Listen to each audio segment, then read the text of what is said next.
দীর্ঘ পথ অতিক্রম করেও আর বাড়ি ফেরা হলো না অর্জুন রামের।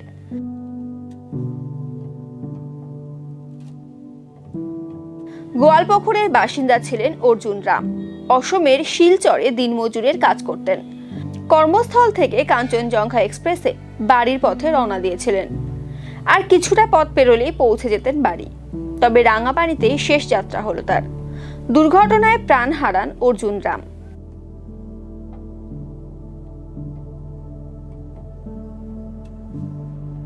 খবর পেয়ে উত্তরবঙ্গ মেডিকেল কলেজ ও হাসপাতালে পৌঁছয় পরিবার। তার নিথর দেহ বাড়িতে নিয়ে যাবেন পরিবারের সদস্যরা। শিলচর থেকে বাড়ি আসছিল, কাজ করতে গেছিল ভাই। তারপর আস্তে আস্তে রাস্তায় হাদসা হলো রাঙাপানি।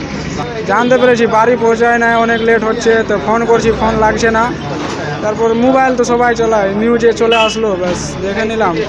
আমাদের বাড়ি হলো গোয়ালপুকুর থানা পরে ডুবগোল শাহপুর বাড়ি। হ্যাঁ, ও একাই ছিল অর্জুন রাম।